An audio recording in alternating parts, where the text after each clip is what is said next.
for 8 minutes, we could take some questions. Yes. Do we have a portable microphone?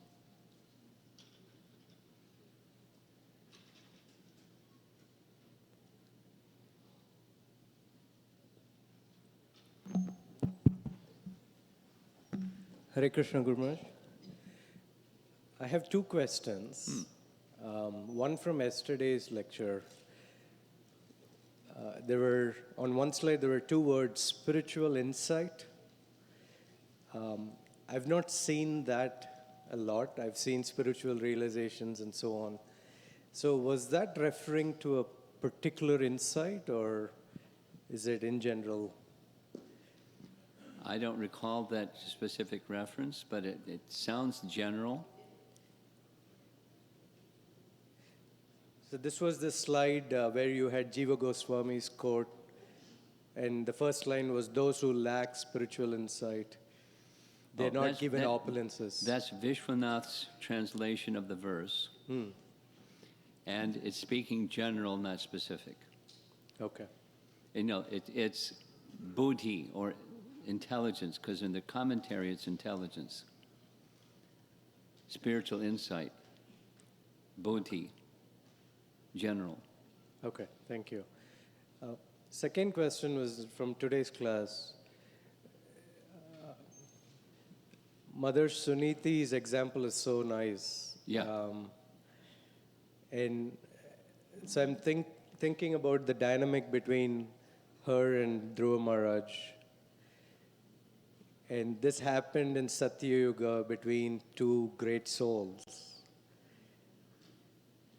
What can we take from that, and how do we not imitate that, and what can we take from that interaction and bring it down to today's level where... Okay, well, that's pretty simple. During one presentation this weekend, I discussed the same part one.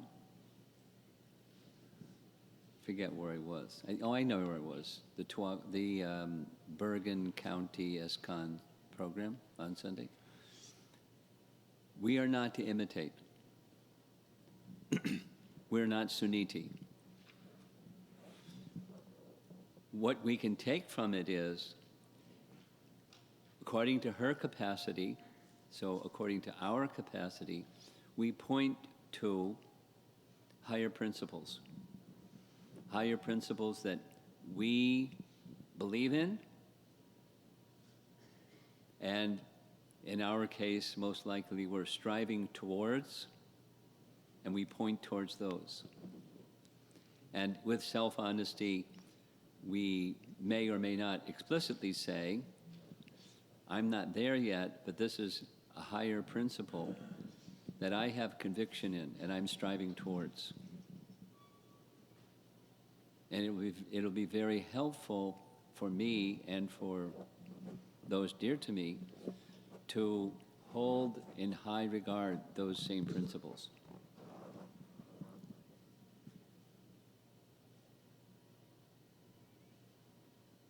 Now, those principles can be mode of goodness principles, as opposed to what we're going to hear today. This after is the modes of nature principles spoken by Narada. Avoid them. Try to not indulge in them, I should say. And go for the mode of goodness principle, because he's going to speak mode of goodness principles, or a transcendental principle, or a combination. So that's the practical application for us, the takeaway from Suniti's pure devotee capacity and imparting pure devotion message to her son. It's part of the response as opposed to react. We take shelter of higher principles, and we encourage others to take shelter of higher principles. According to our position and their position, we need to know the person who we're speaking to. It could be, somebody at a public program. Or it could be, your spouse or your child. Or it could be, so it depends on the audience and the time, place, circumstance. But the principle is move towards elevation of consciousness principles. The language that I use when I'm speaking with college students is the place of higher consciousness.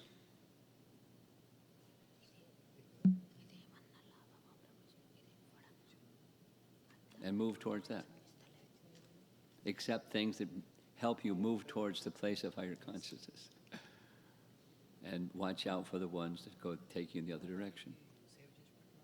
Try to refrain from them. Don't indulge in them. Because they lead to more negative consciousness and negative emotions and turmoil. Right? One other question, and we have to...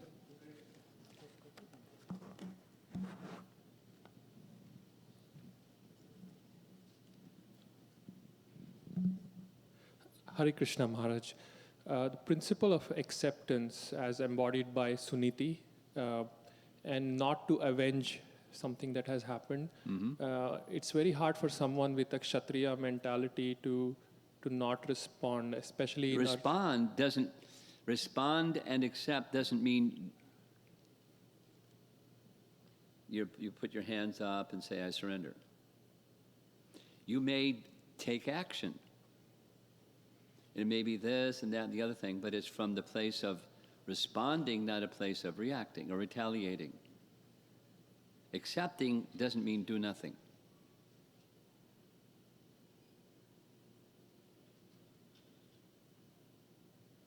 Does that help? Yes, Maharaj. Okay, so hold your question because I'm sure it's a good one.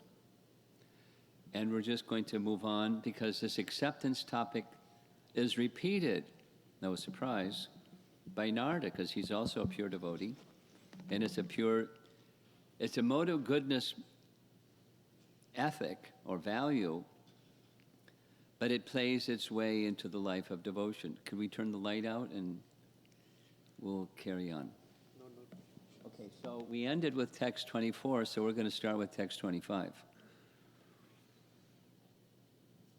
And text 24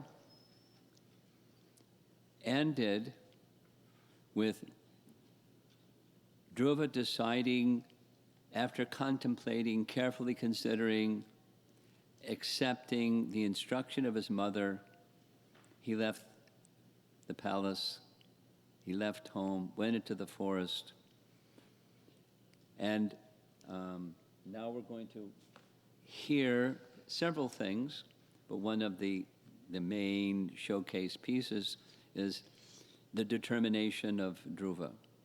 Now, in the past few weeks, when speaking on this topic and asked the question, in one word, when you think of Dhruva, what do you think of? And it's determination. So, outstanding characteristic of Dhruva is determination. And even it's not advisable determination, like, he's plowing right ahead, not receiving the instruction of his good mother, not receiving the instruction of Narada, plowing right ahead because he's got a determination that's mixed.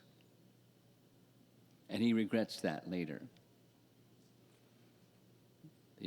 Very, very determined. A classic example of this determination is found right in Bhagavad Gita chapter 6, where the yoga process, the Dhyan yoga process in chapter 6, speaks of Nishchayena. The same dhatu is there in Rupa Goswami's writings, Utsahan Nishchayad Dhairyat Nishchayad, same root, verbal root, with firm determination. And the way that Prabhupada describes in his Bhaktivedanta Purports, Bhagavad Gita, that little sparrow. Now, the sparrow did boo-boo. Wasn't the sea's fault. She laid her eggs by the shore of the sea. And the tide came in, and the eggs went out to sea. It's not the sea's fault.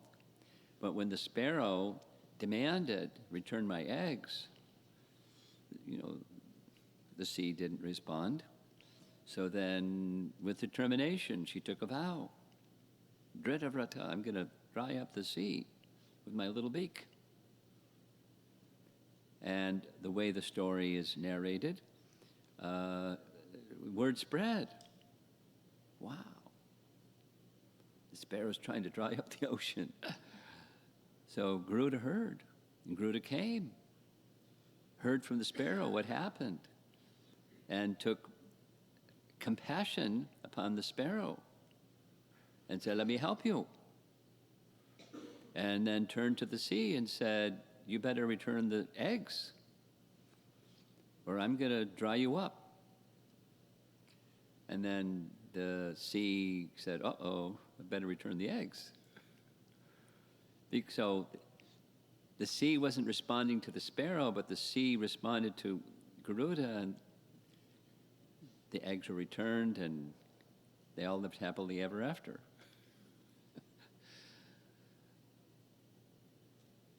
When one is very determined, it's not our own determination. This is going to be the evening's class. Our determination alone is not enough. Prayasa alone is not enough. Even if you're Mother Jasoda, you can't bind Krishna unless something else happens, and Krishna's mercy is required. But God helps those who help themselves, is Prabhupada's statement. So Dhruva has this firm determination, and that's what we're going to hear about. So he has this determination. He's gone to the forest, and he's searching for Vishnu, and he doesn't find Vishnu because he doesn't have a guru, because you can't find Vishnu without a guru. He finds animals and birds and snakes and trees and forest life, no Vishnu. But he's very determined to find Vishnu, because that's what his mom said, he'd find Vishnu in the forest. So the Bhagavatam says, the great sage Narada overheard this news. Now it doesn't say who he heard it from, but it became like talk, like, hey, the sparrow wants to draw up the ocean. So he heard. Super soul arranged for him to hear. And understanding the activities of Dhruva Maharaj, he was struck with wonder. He approached Dhruva, and touching the boy's head with his all-virtuous hand, he spoke as follows. So this is text 25. And this little image shows the Sanskrit for this. Agha, Gnena, Panani. Agha, we know what that means. It means sin. And sin or sinful activity is driven away by panina, the virtuous hand, the all-virtuous hand. There's a similar reference found in the sixth canto Bhagavatam.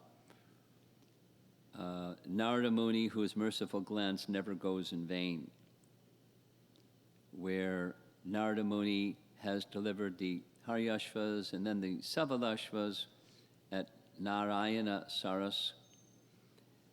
And it's just his merciful glance is sufficient. I mean, there were things that were done after the glance, but his merciful glance is very powerful.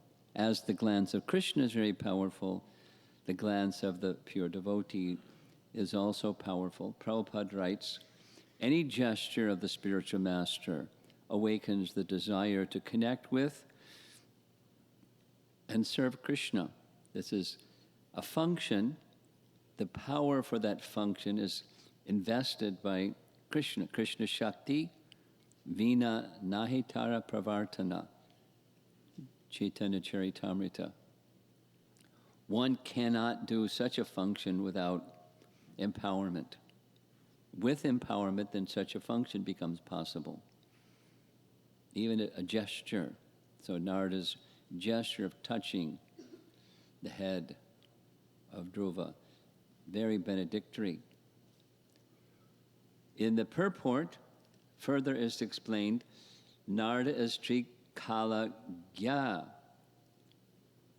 He is so powerful that he can understand the past, future, and present of everyone's heart.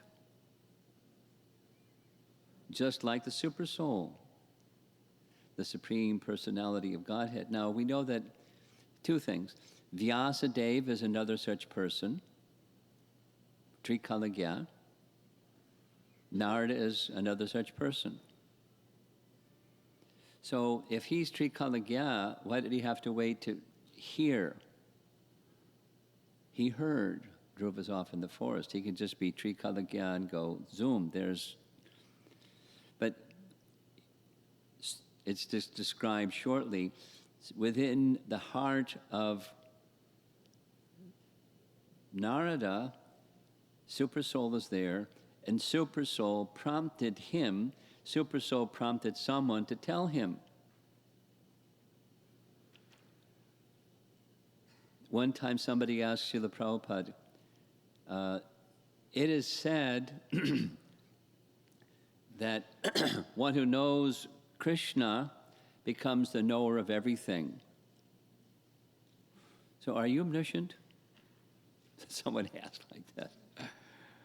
And Prabhupada's answer was really cool. He said, I know what Krishna needs me to know, that much I know.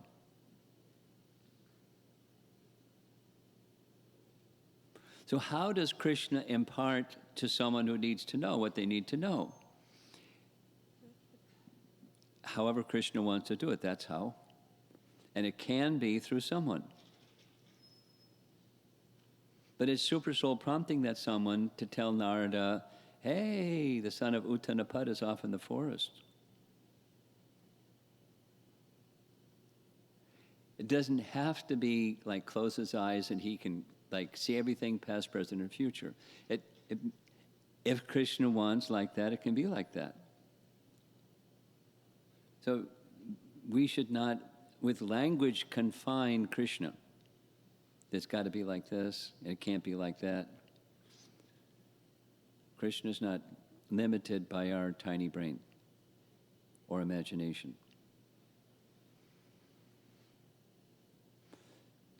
Second is, although he's Trikalagya, that is, he knows the heart of Dhruva, he's going to similarly examine the heart of Dhruva. He's going to test and examine his determination.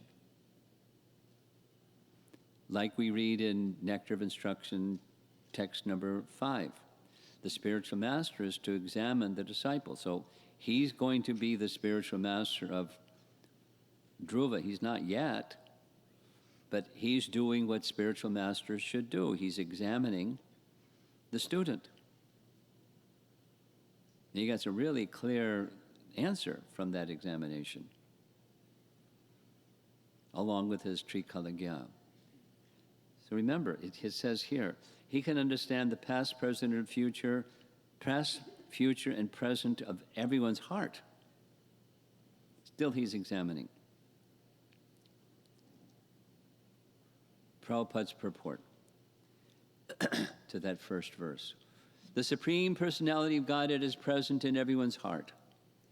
And as soon as he, that's Krishna, understands that a living entity is serious about entering devotional service, he sends his representative. In this way, Narada was sent to Dhruva Maharaj. So this is our Guru Krishna Prasadi by Bhakti Lata Beach. Message of Chaitanya Mahaprabhu. So now we're going to have a little exercise, writing exercise. So you can get your pen and your pad or your, however you want to take notes. And so clear your mind, literally, please. You can leave your eyes open or closed, whatever you like, but literally take a few breaths.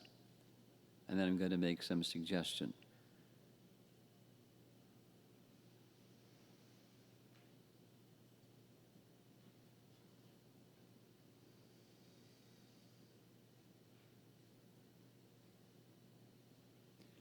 Go internally and connect with your heart.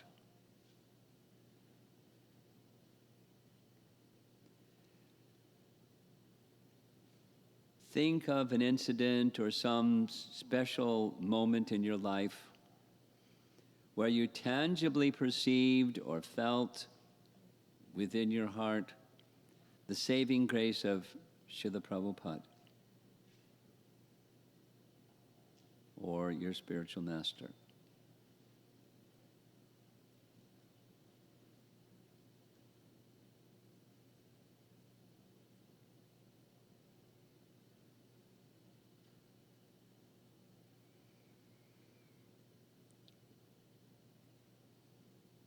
Write it down when you're ready. Take a few moments, write it down.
One more minute, please.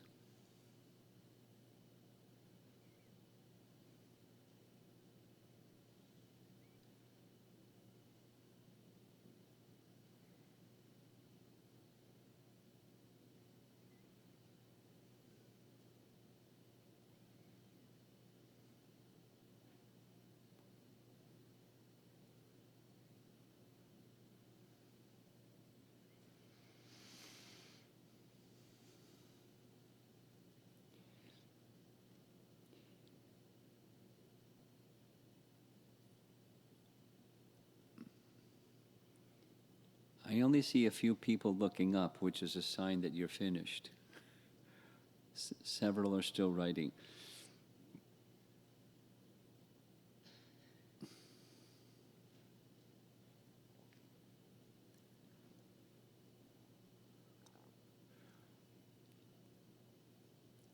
That's a good sign.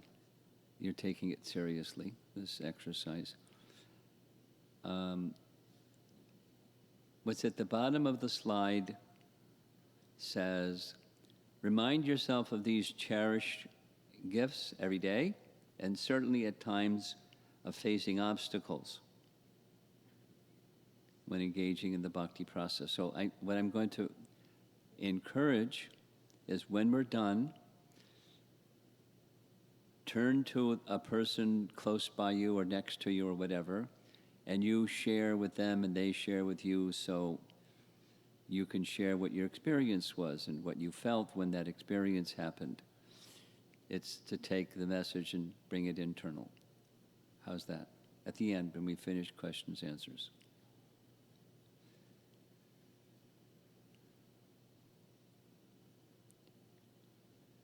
Remind me if I forget. So,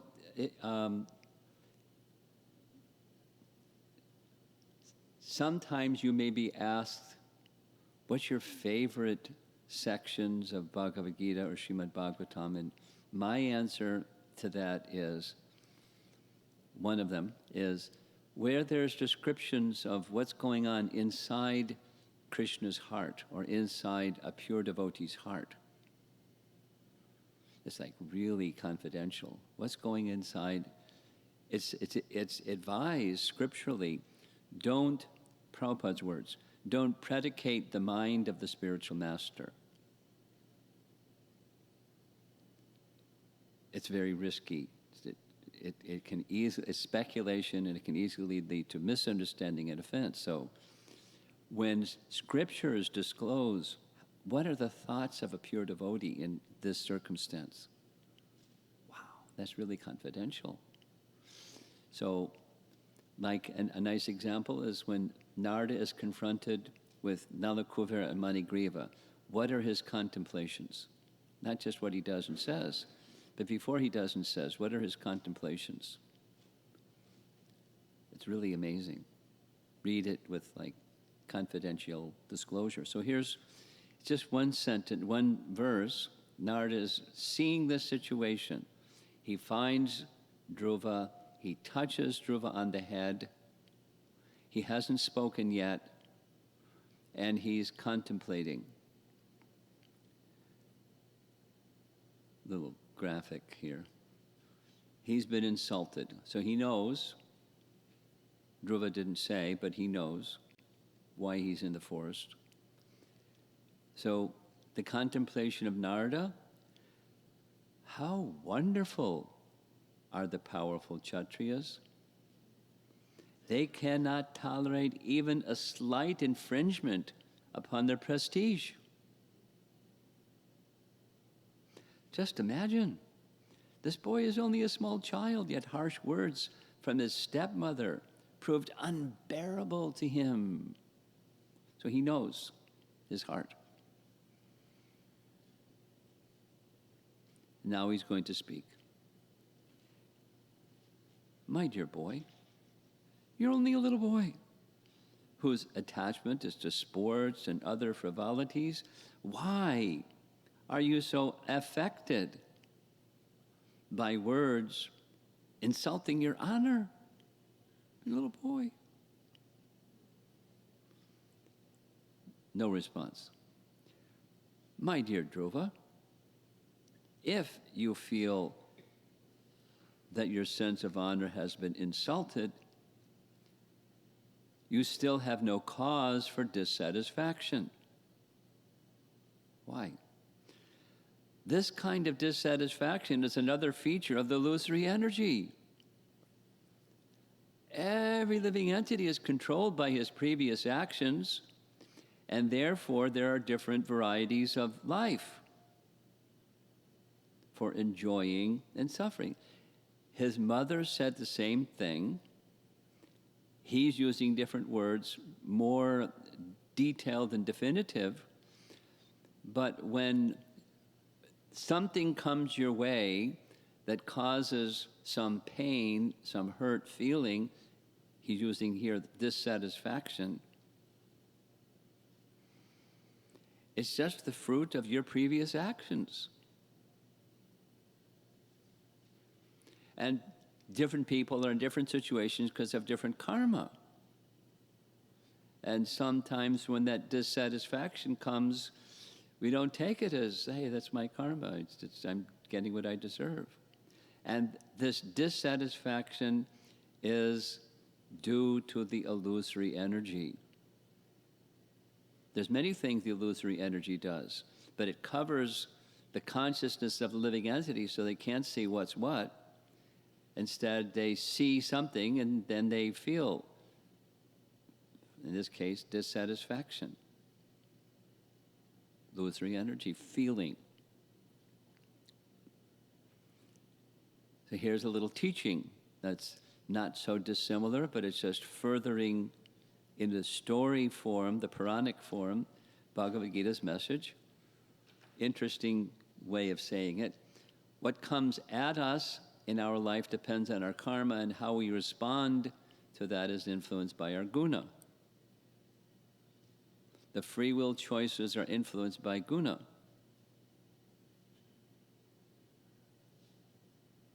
So attend to your guna, your qualities.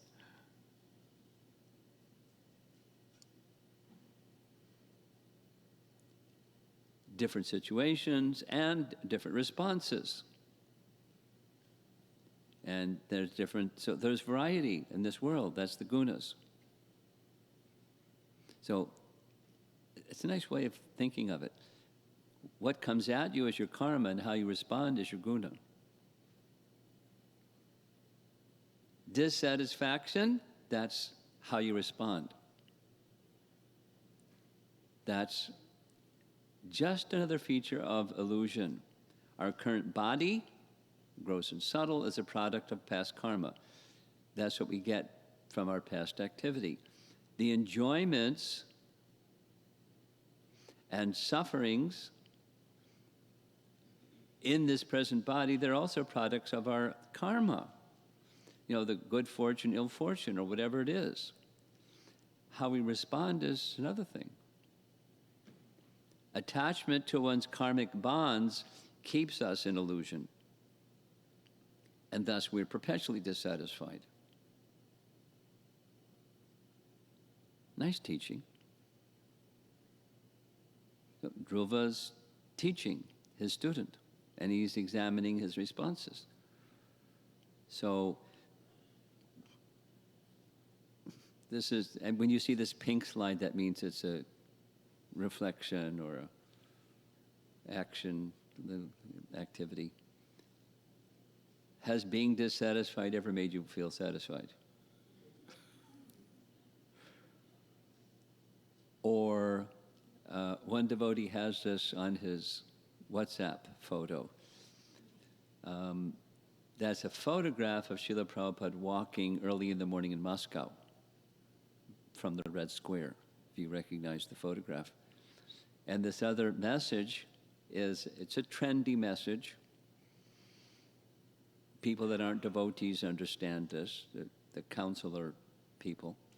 Remove expectation from people and you'll remove their power to hurt your feelings.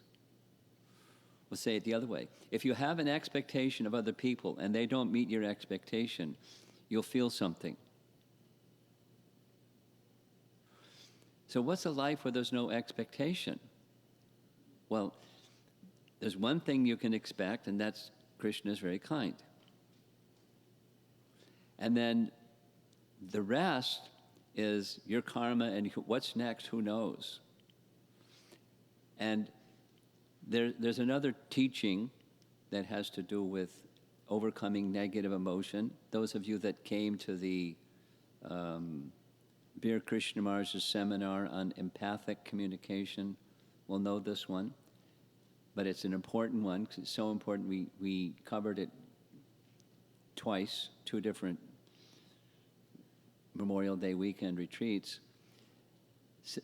A and B. A, your existence is to fulfill my needs. Ah.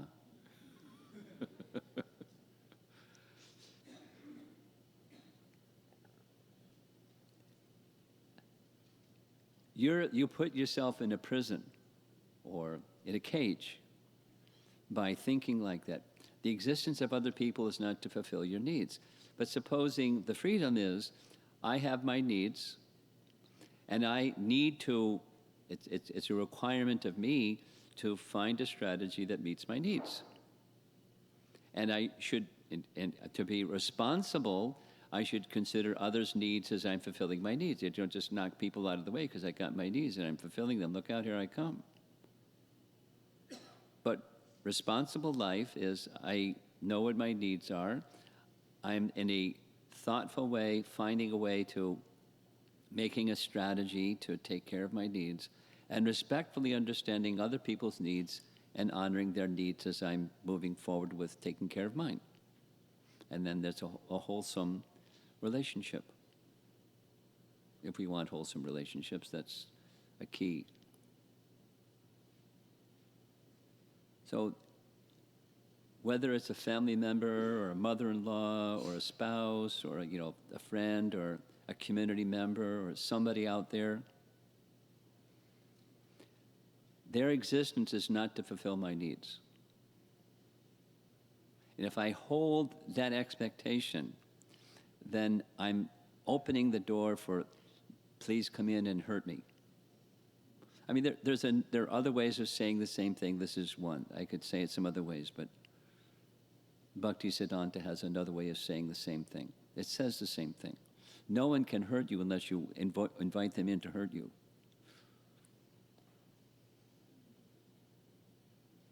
Now, it doesn't mean we don't have relationships. We have relationships. And having relationships means sometimes and sometimes. Supposing you're, frustrated, then you don't want to have relationships. You become an impersonalist. Because I don't want to have any hurt. In relationships, sometimes it hurts, and so I don't want relationships. It's a very curious topic of how we navigate our way through the world of duality. And if you're not a devotee, if you don't have shelter and transcendence, it's misery. Take your pick. Misery or misery or misery.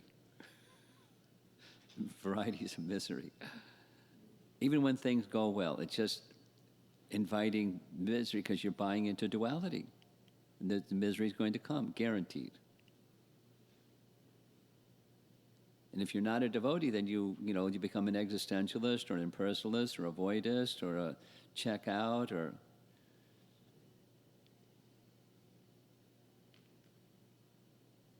And people knock on your door and you nobody's home. And you knock on other people's door and voice on the other side of the door says, nobody's home. Checked out.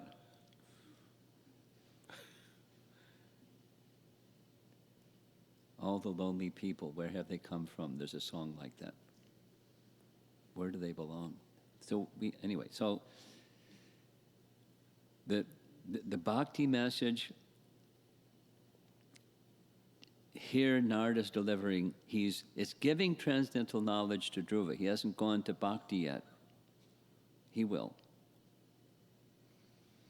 So in the purport of this verse, Prabhupada speaks about the Brahmabhuta verse, naturally, neither hankering or lamenting. Na sochati na kangsati. That's the spiritual position. When one is situated in the transcendental platform, nothing for which to hanker, nothing for which to lament. Here's the pyramid at the bottom of lots of hankering and it's dark. And then above that is rajas, and above that is sattva, and then there's transcendence. So Narada is pointing towards transcendence. Dhruva isn't ready to go there. But he's examining Dhruva. So he says, the next verse, the process, this, reward and punishment, you could say, the process of the external energy is very wonderful. One who is intelligent, that's this buddhi message again, should accept that process and be satisfied with whatever comes, favorable or unfavorable. Now, Bhagavad Gita chapter 2 is you tolerate the favorable and unfavorable. Narada's teaching, you accept it. You accept the process and whatever comes through the process. We're in the material world. We wanted enjoyment separate from Krishna, and it was a bad choice. So here we are. So we accept the process of sometimes and sometimes.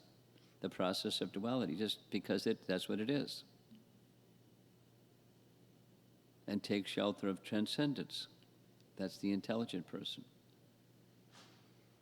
Here's Vishwanath's rendering of this verse.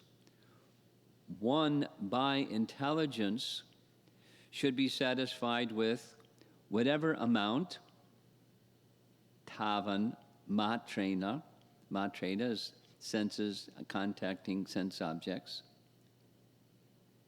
tavan matrena, whatever amount of happiness or distress is, because that's what happiness and distress is, it's sense contact and how the mind reads it.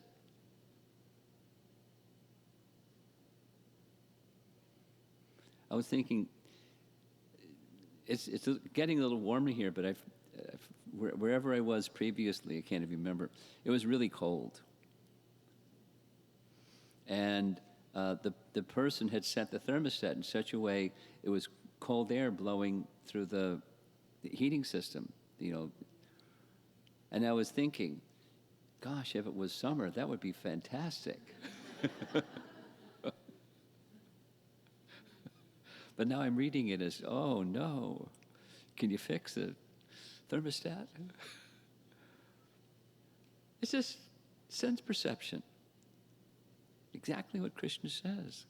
The happiness and distress, it just arises from sense perception.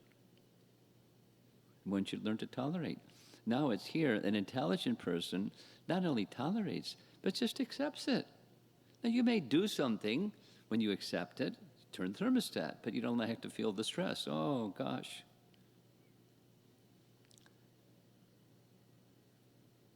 Whatever amount of happiness and distress is attained by one's own actions in previous lives, understanding that karma produces the results under the direction of the Lord. Ishvara Gatim. So everything is happening under the Lord's direction. Prabhupada refers to this verse more often than the one we just are looking at here, 4th canto, chapter 8. Karmana daivane trena. Anyone that's heard Prabhupada lectures knows the phrase. Karmana daivane trena. Everything is happening by divine arrangement. Good, bad, in the mix. And now comes another message in this section. Narada's instructions to Dhruva include a life of responsibility, and it's a sign of intelligence. Buddhi, that you accept responsibility for what's coming your way, because we're responsible. We made some past choices, and here comes the consequence of our past choices. Taking responsibility results in responsible responses.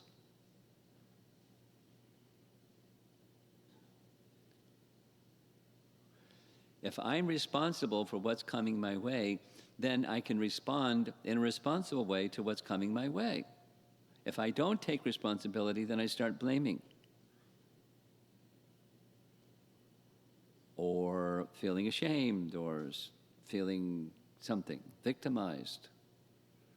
Victim consciousness. And then what happens to the victim consciousness? The victim becomes the perpetrator. That's the usual pattern. And so life goes on. The cycle of birth and death goes on. Now we're going to have a little exercise. You get some time to discuss with somebody sitting next to you. Some situation where some misfortune came your way, and you accepted that this misfortune is the fruit of some unknown past misdeed for which you accepted full responsibility, and you processed the emotions of that misfortune in a responsible manner. Not like change the situation, but process the emotions.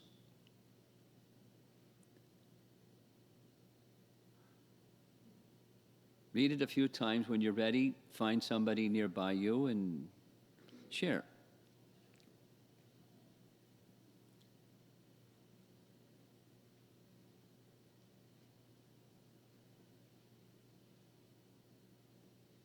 Don't take too long.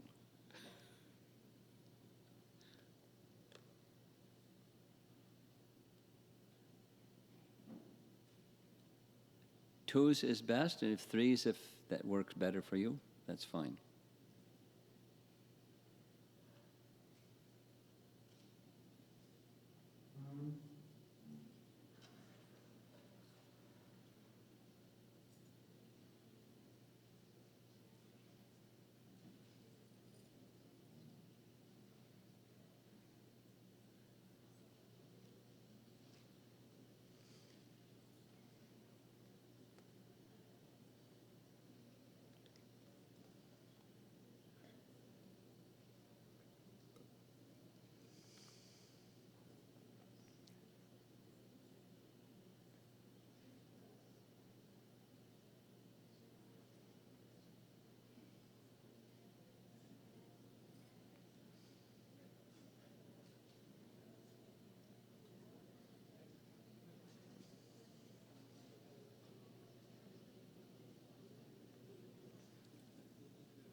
Try to finish up. 1 more minute.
Okay, we're ready to move forward.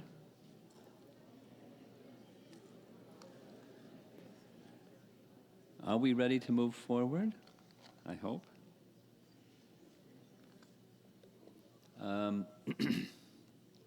At the end, you'll have some more time to share if you didn't finish, because there's a little exercise I asked you to do at the end, and that is where you felt some saving grace from Prabhupada or your spiritual master. Some fortunate special mercy came. So you can take more time on this one at the end after questions, answers, if you like. So now we're back with Dhruva, who's being examined by Narada, and he was to test his determination.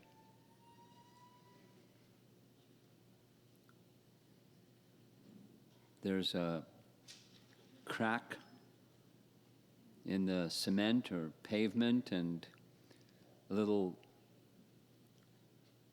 plant is growing there against all odds. So how determined is that little plant to keep growing and keep growing? So Dhruva has some determination. So Narada he hasn't responded positively yet. Give up envy,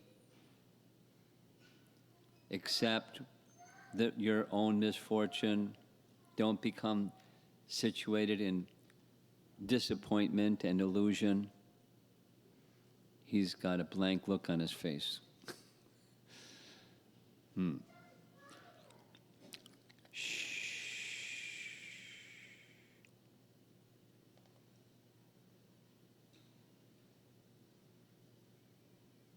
Okay. So he's going to give him some negative, give up this idea kind of messages. Such austerities are not possible for an ordinary person, even an adult. Very difficult to please the Supreme Personality of Godhead. Many sages have tried for many births, through many types of austerities, but were not successful in finding the Lord. He's still looking at him with a blank look. You're too young. Go back. Stay in the palace for some time when you grow up. And then you can try.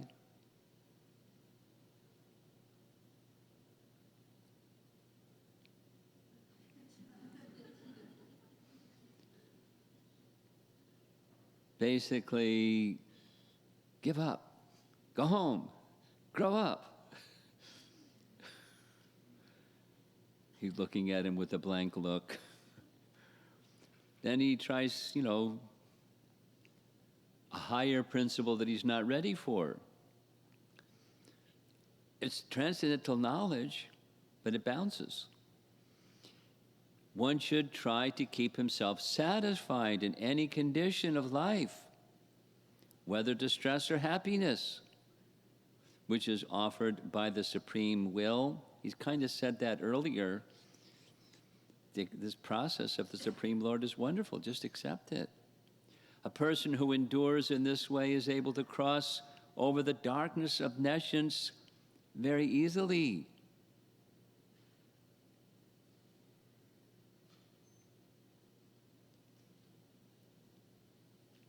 Comments from our acharyas: the key to surpass samsara is acceptance, the current condition, and remain determined to move into Krishna consciousness.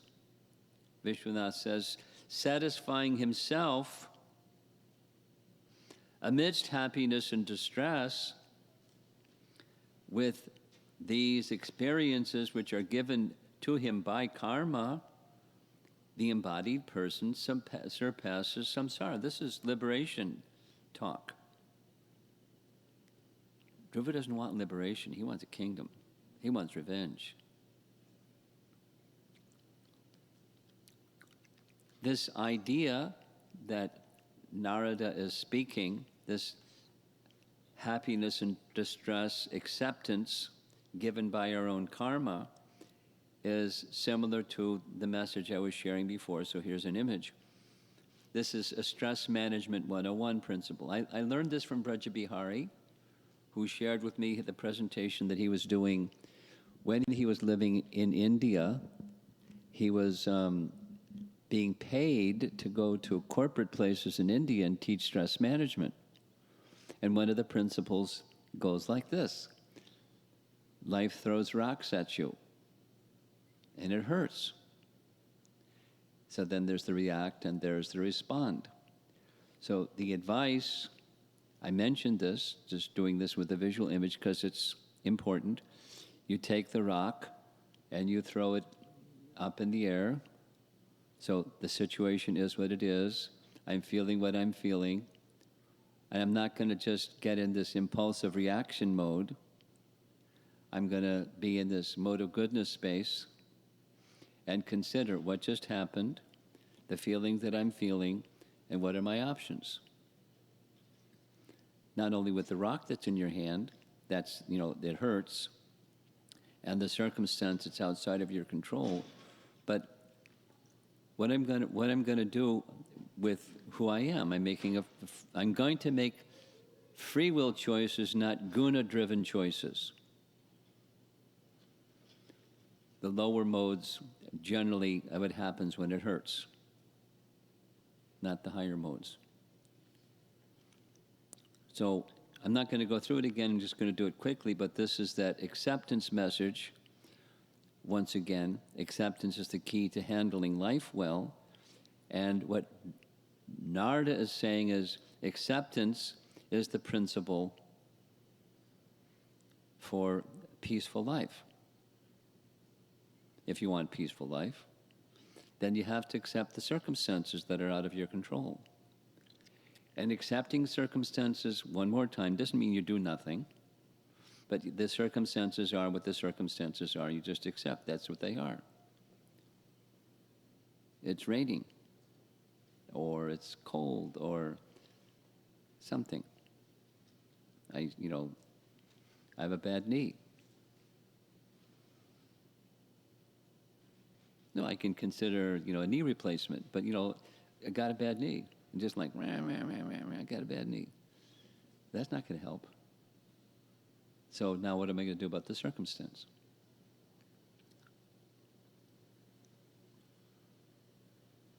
So here's another one, exercise after the question-answer session.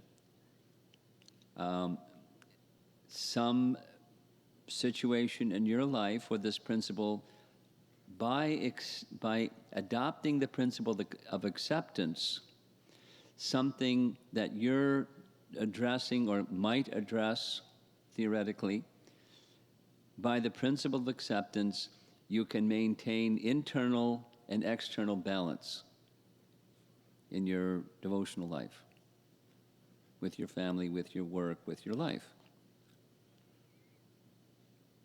By the principle of acceptance.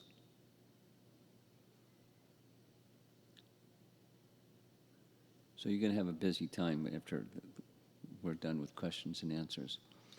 Here's Prabhupada speaking on Bhagavad Gita chapter 4. If Krishna, this is the acceptance. If Krishna gives Luchi Puri, that's also all right. And if he gives Shuka Chana, that is also all right.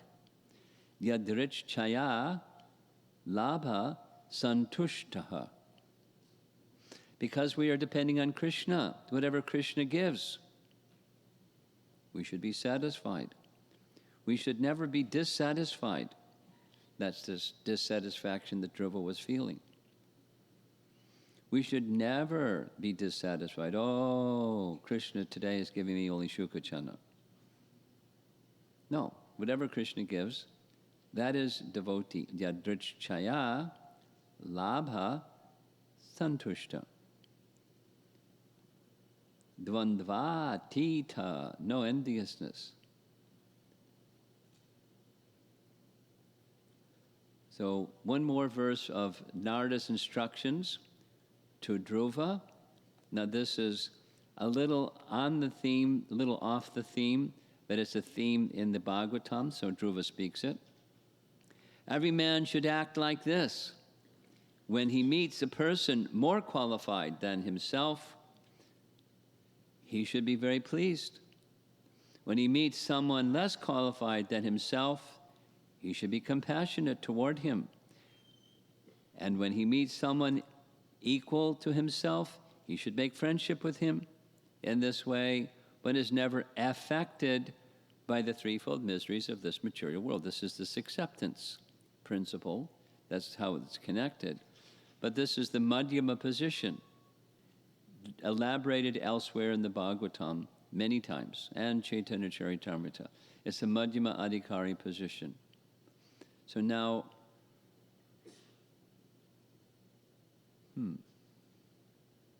there goes the question mark. How does a person with material consciousness look at the three levels of relationships? Different than what Narada advised. Someone who's more qualified, so a person in material consciousness, envious. This is this destructive principle. One who is less qualified, deride them, push them down. One who is equal, pride and compete. So go to the spiritual side. He's giving spiritual guidance. Okay, now here's Dhruva's response, and then we're done. It's a yeah, but.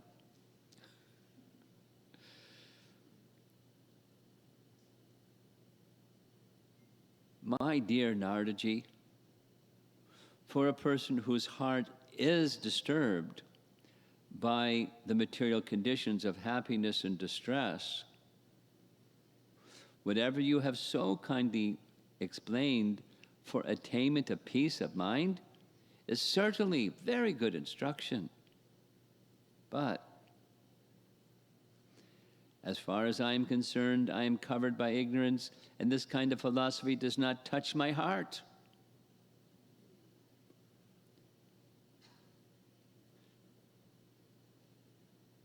At the heart level, I could try to do what you're saying, but it's not me. And the instruction isn't wrong. The instruction is good. But I'm covered by ignorance, which is true. Material desire is a product of ignorance. This peacefulness of mind which you have shown by mercy, this is Vishwanath's gloss, for persons afflicted by happiness and distress is difficult for a person like me. The Bhagavad Gita's description of a mode of goodness, brahmana, peacefulness is part of their life. But I'm not a brahmana. So why is it one who's not a brahmana, this peacefulness is difficult to reach? Well, it's the lower modes. That's why. And it's likened to standing on a tangled rope. Passion, hankering, about the future, happiness, and ignorance, lamenting over the past, and being pushed and pulled by those lower modes, being in the mode of goodness and being peaceful. And then, because of those modes, then comes the thoughts in the mind and the desires in the mind, and it's a very difficult struggle. Very difficult struggle. So that's what Dhruva is saying. This is good instruction for a devotee when you hear an instruction that is like not within your reach, you feel. You don't reject the instruction or the instructor. He admitted he was not beyond material distress and happiness. He appreciated the instruction, at least on a consciousness level. Yet he felt, for me, it's not doable. So there's non-enviousness towards the instructor or the instruction. This is advice when you feel some instruction is not within your reach. And you express the difficulty and why you have in maintaining and upholding that instruction. And seek purification in a way that's matching your capacity. Now, at the bottom left corner says acceptance and progress, and that's another whole weekend, in Memorial Day weekend, we spent in Gita Nagari on that theme, acceptance, meaning self-honesty, not self-delusion. This is where I am. To yourself and in your dealings with others. Don't project knowing that I'm way down here, but I want others to accept me, so I project I'm somewhere where I'm not. So just self-acceptance and acceptance in your position in relationships with others, and progress.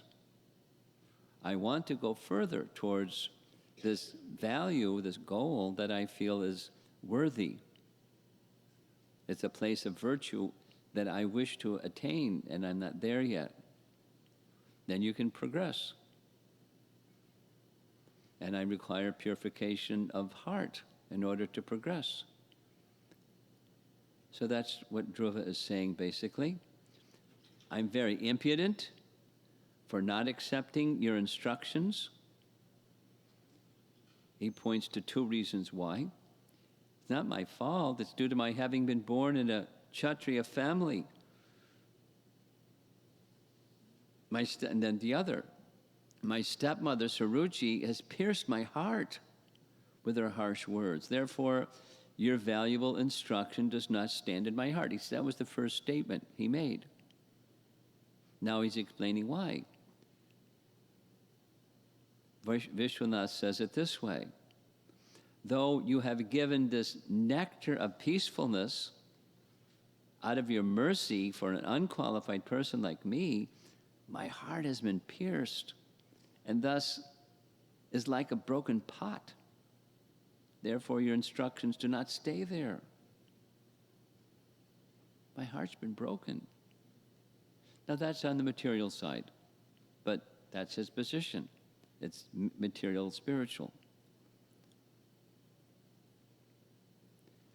Next verse. We're almost done. Oh, learned Brahmana, I want to occupy a position more exalted than any yet achieved within the three worlds by anyone, even my fathers and grandfathers. If you will oblige, kindly advise me of an honest path. It's sadhu vartma, to follow, by which I can achieve the goal of my life. Vishwanath says, tell me the correct method for attaining a position unattained by my father, Uttanapada, who insulted me, by his father Manu, by his father Brahma, and by Brahma's other sons and grandsons, please advise me the honest path, sadhu vartma. We heard this word vartma a little while ago. Vartma pradarshika guru. That's what Suniti was doing. So he wants this now sadhu vartma. She indicated, and he's asking again for Narada to give him the details of that process. Prabhupada's comment here is he doesn't want by hook or crook, he wants by honest means, that is, only if Krishna offers it. So he's an ethical and conscious young boy. And where did he get that? He got it from his mother. Plus his own quality like that. Oh my Lord, oh my dear Lord, you are a worthy son of Lord Brahma, and you travel playing on your musical instrument, the veena, for the welfare of the entire universe. You are like the sun, which rotates in the universe for the benefit of all living beings. So he wants some of that mercy for himself. Purport, Prabhupada's purport. The example of the sun is very significant. The sun is so kind that he distributes his sunshine everywhere without consideration. Dhruva Maharaj requests Narada Muni to be merciful to him.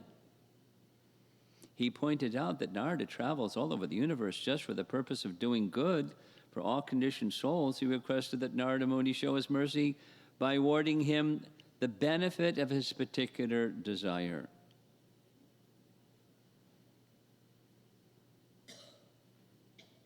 Now another nice saying. Acceptance of our current spiritual level brings humility. Humility gives courage. Courage gives determination to progress in the path towards a goal. And the correct path and goal are repeatedly shown only by a bona fide spiritual master. So the disciple and spiritual master are getting to understand one another. Now this is our last slide. Supposing you become so determined, then what?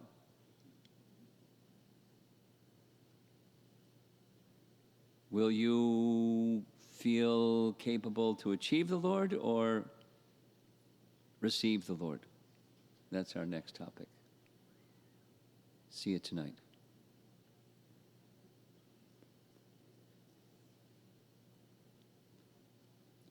Still chapter 8. We haven't gotten out of chapter 8 yet.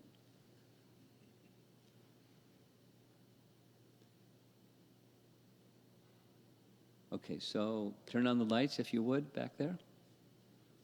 And see if there's some more discussion.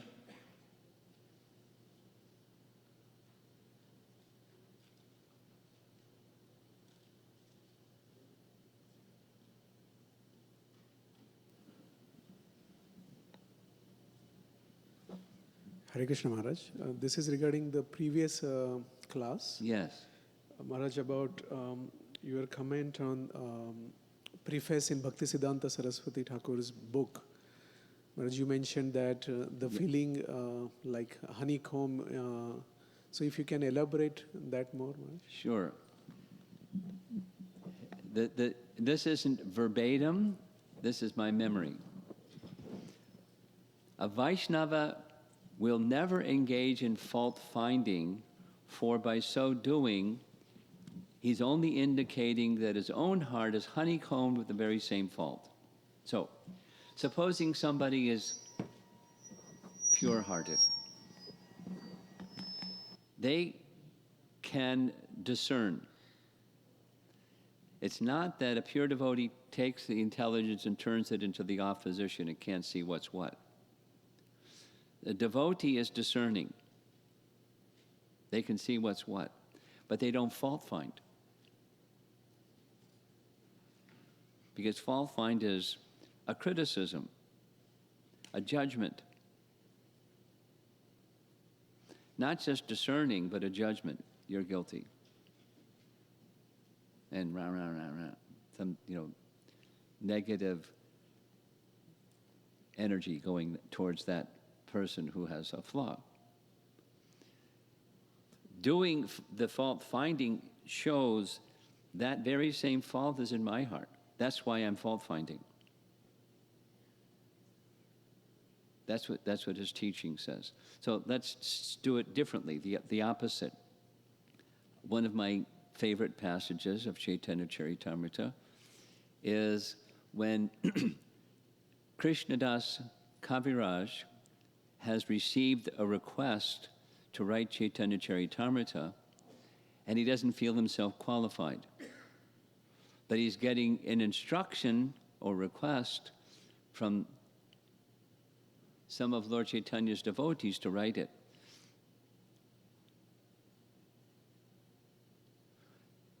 At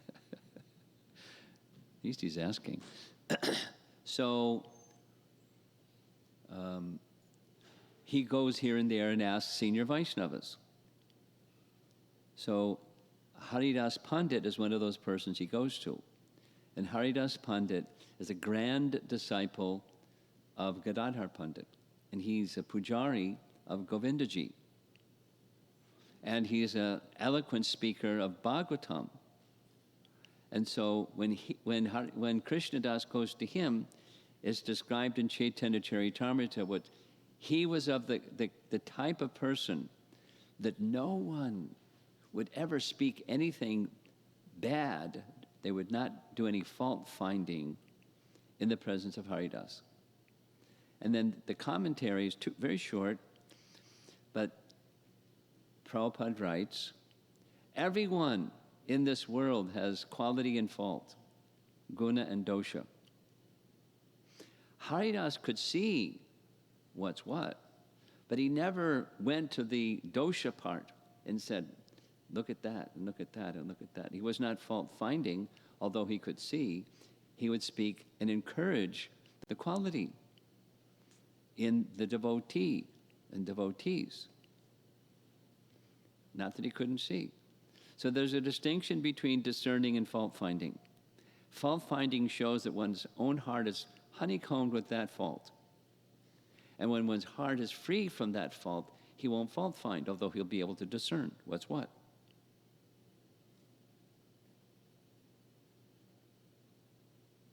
Instead, when that discerning capacity goes on, a Vaishnava is one who looks inside.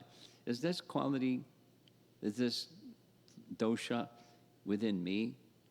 To what degree, in what way might it be in me? And it's like reflex. That's how a Bhakti Siddhanta's writing says that's how a Vaishnava thinks. That's his contemplation when he sees. Does that answer your question?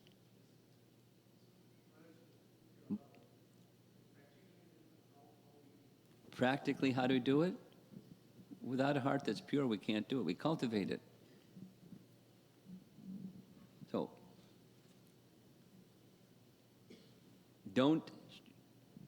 here's the do not is don't shut your intelligence off. Bhagavad Gita teaches us to discern. Let's say the modes of nature look like this. The mode of happiness, the mode of goodness, the mode of passion.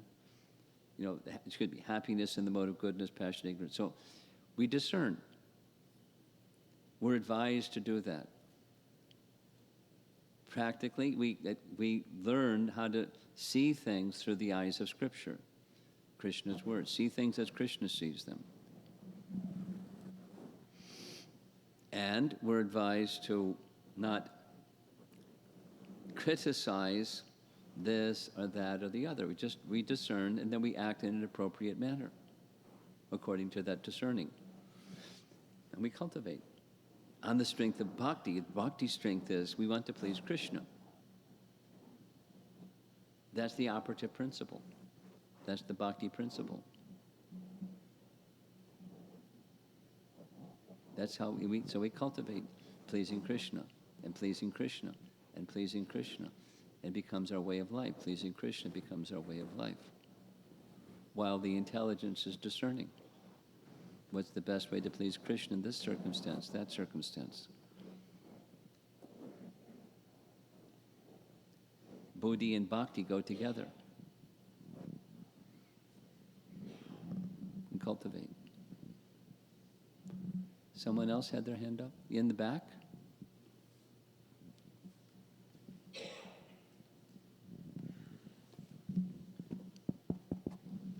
Hare Krishna, Guru Maharaj. We are learning that, we have been hearing or we have been reading that karma is a cause for happiness and distress. Also, it's due to happiness and distress is actually sense perception. And there's a verse in Srimad Bhagavatam that says that it's the mind.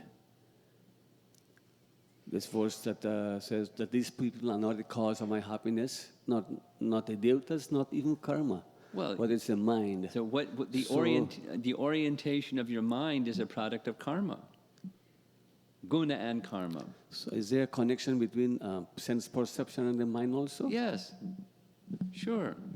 And so the situation itself is not distress.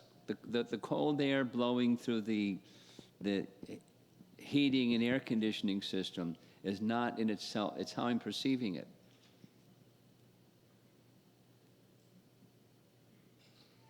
That's the sense perception. It's cold air. How am I perceiving it? That's the mind. The senses send information to the mind, and the mind reads it. Well, it's how you read it, the mind says. But supposing somebody's from the Arctic and there's cold air blowing into the system, they're going to go, wow, that's nice.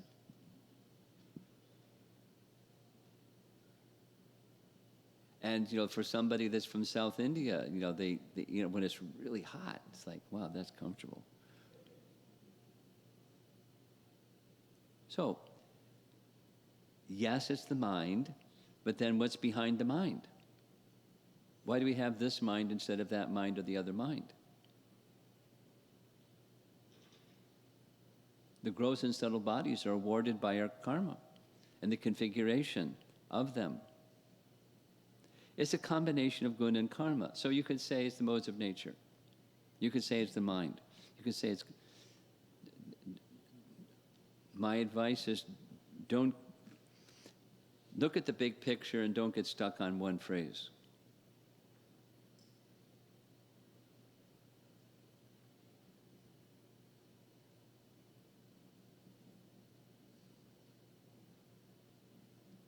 If you like the idea, it's scriptural.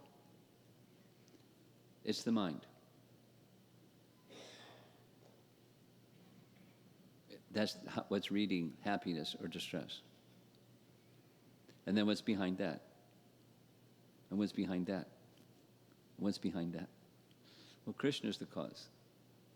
So he's the cause. Yes. Go ahead. Speak. Hare Krishna Maharaj. My question is about what you said about the principle of acceptance. Okay. So I'm just thinking of a practical situation today, for example, a work situation or a situation where you are unhappy at work or you have a horrible manager or a boss. What I'm trying to understand is your point about accepting the situation, but at the same time not passively not really taking any action to change it. So does the point of acceptance, does that mean that you just accept it and, things will change, or No. do you actively seek out Solution. a solution? So how should I reconcile that? Okay. Let's keep it rather than too many things. It's notional and abstract, but I'm in work and my boss is mean and grumpy. He can never be pleased, And he was always complaining and always pushing things on other people and so forth. Like, this guy is not really somebody I want to work with. Now, and there are situations like that. So now you know, life throws rocks at you and you're tossing it in the air. It is what it is, what it is. This fellow's not likely to change. Now, what are my options? I'm accepting the reality he's not likely to change.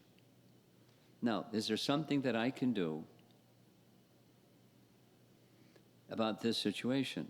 What are my options? In accepting, I'm not with a straitjacket. I'm not just holding a white flag and say, you know, I surrender to being abused by an abusive person. But what are my options? And you consider your options. You eliminate some, and then some are left, and then you choose one of those options. Or maybe a couple of them, and see, maybe Krishna will open this door, if not that door.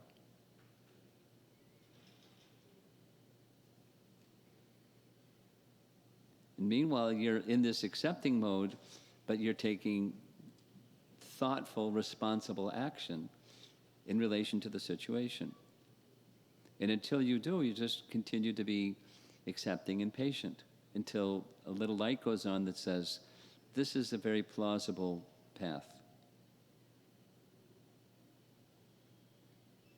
Maybe it's not what Krishna wants. I'm ready to take another indication or signal from Krishna that's not what he wants. Because I want to do what Krishna wants. But certainly it's a given. I've accepted this is an impossible person. Now,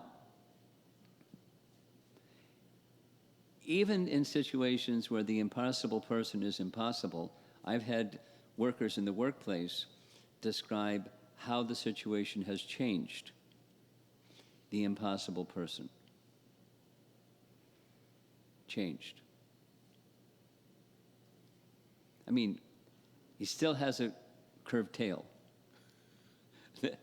The tail got straightened a little bit, but he still, got a curved tail.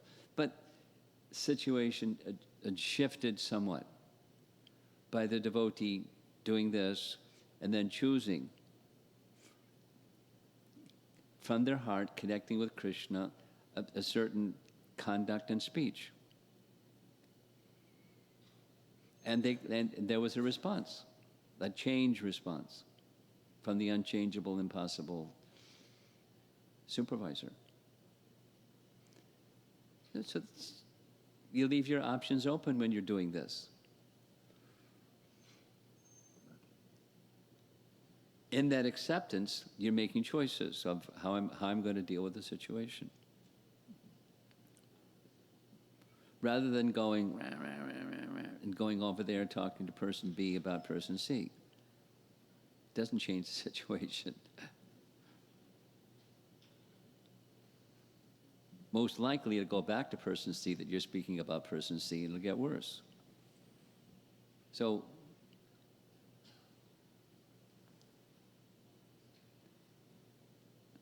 okay?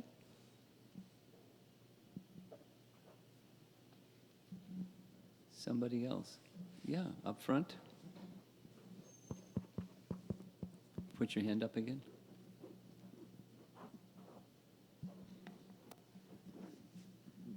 Thank you, Maharaj, for a wonderful, inspiring lectures on it. So I was trying to understand the Suniti acting as a guru. I think serving as a guru function, she is trying to teach. So in our practical life, if we as a father, trying to take that role on it, right, to our kids on it, how much I should understand my kids on it, whether they are ready to accept those elevated things, to be ready for that. Should I understand before I give them those teachings on it? If I've understood your question correctly, my response would be, as in any relationship, it's dynamic. That is to say, you're open and you're accepting.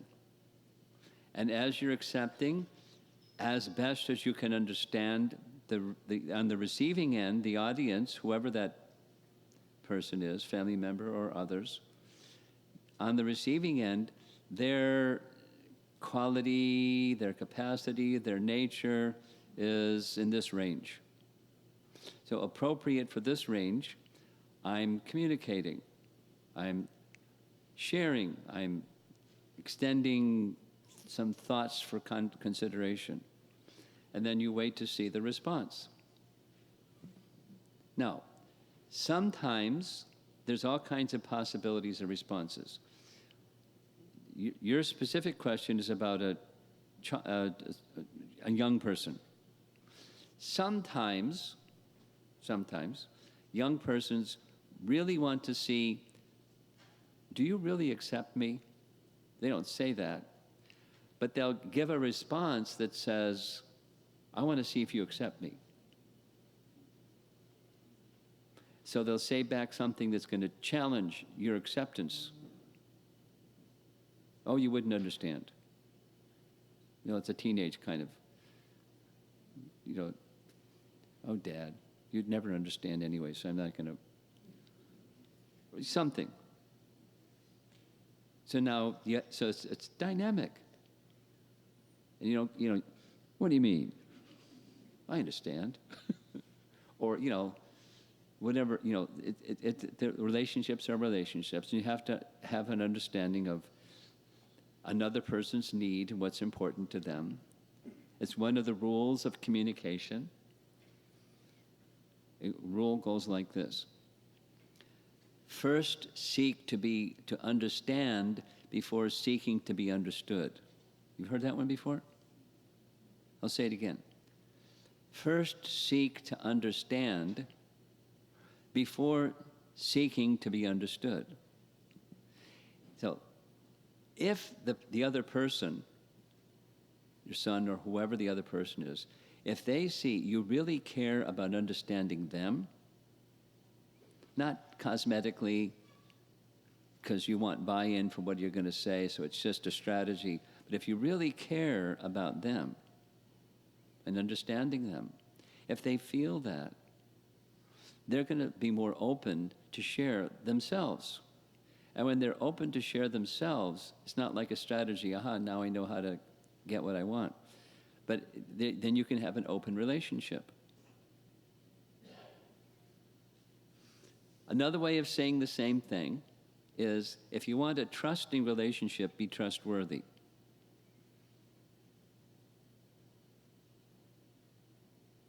So be a trustworthy communicator, where you mean, I'd really like to understand what's happening. What are you feeling? Not so I can manipulate.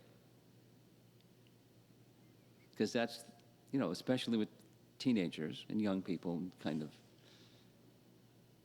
you know, don't tread on me. So, are you going to, you know, what's your, you get the idea. So, be trustworthy, and then when you're trustworthy, you'll get a trustworthy response, and then you take that trustworthy response, an honest response, rather than a covered response, or not full disclosure response, and you don't judge, you don't react, you're in a relationship with someone, in this case, a young person, where you're looking at the world from the same side of the table. There's the world out there. That's what you see out there. So how can I assist you? Not just like, I want to give my values to you, and that's a 10. You have to, depends on the age and depends on the person, but you have to learn the art of helping that young person make the decisions that are virtuous, wise. But it has, depends on the age, but it has to be their decision, not just you're deciding for them because you're the big guy and they're the little guy. So they do what you say because you're the big guy and they're the little guy, right? If that's the dynamic, you may get obedience, but you're not going to get gratitude and love. And then that's not sustainable, because when you're not around, then they're exploring. What are my options? Right? And they're with their peers, and when they go off to college, and so on and so on. Who knows what's out there? So something that's sustainable is you help them make wise decisions that are virtuous and upwardly directive. What do you think? Easier said than done, right?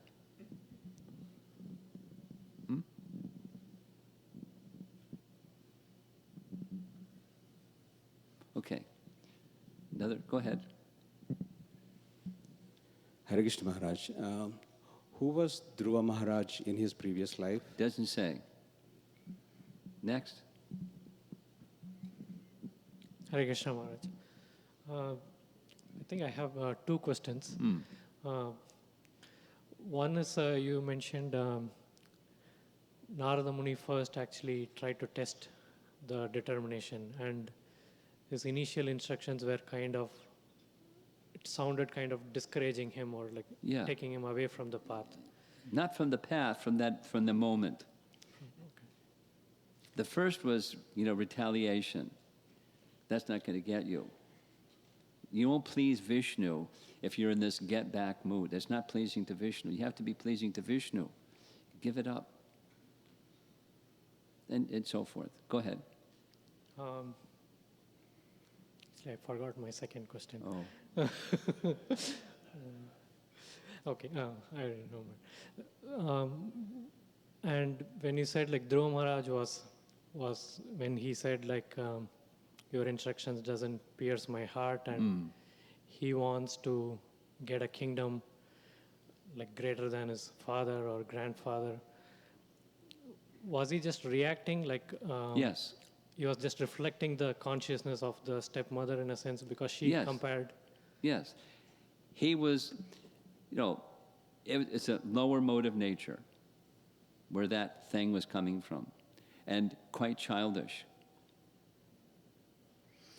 His father was not going to let him sit on, the stepmother wasn't going to let him sit on his father's lap, not throne. And his father said nothing, so he was insulted by both of them, as far as he was concerned. So I don't want just my father's kingdom. Better than my father's father, Swayambhuva Manu. Better than my father's father's father, that's Brahma. Better than Brahma, what's that? That's the spiritual world. It's childish.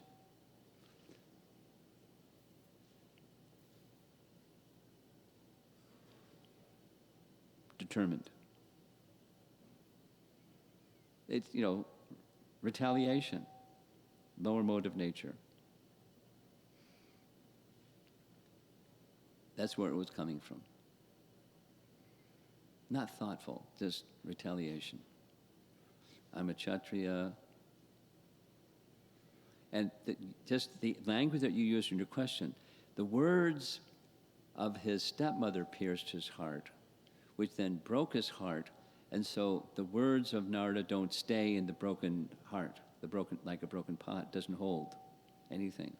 Your words are right. I don't disagree with your words.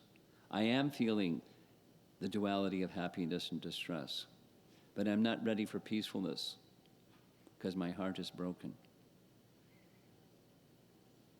The words don't stay there. Oh, and a kingdom.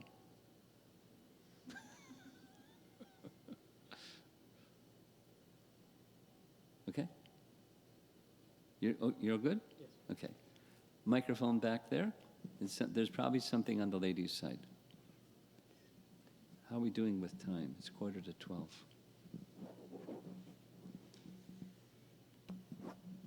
Hare Krishna Maharaj, thank you for these wonderful, inspirational classes, discourses. My question is on based on the free will and the God's the will of the Lord, and the will of the the Atma, the Jivatma. So in the case of Narada Dev and the case of Dhruva Maharaj, Narada Dev also at the age of 5, because of, it's mentioned that Narada Dev's mother passed away by the snake bite. It was mentioned that it was a will of the Lord, it's a will of the providence. Yeah. And then Narada Dev could go to the forest and meditate and then could receive the mercy of the Lord. Whereas on the Dhruva Maharaj case, here it is considered as Dhruva Maharaj as a determination, and it's happened, this incident happened. It was the will, the free will of the Dhruva Maharaj that took that determination, or karma, that came as a karma. So in these two scenarios of the free will of that individual, as in the Narada's case, the will of the Lord.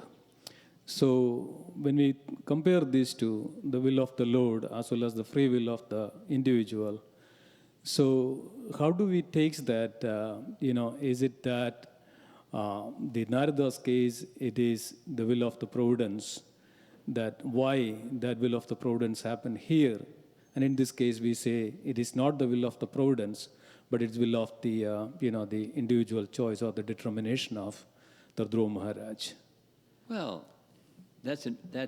I would edit what you said, if I may, and keep it simple. There's our will, and connected with our will is some effort, prayasa, effort, endeavor. And then there's mercy. And the consummation of anything requires both, even material, what to speak of spiritual. So you're making a contrast that's incomplete.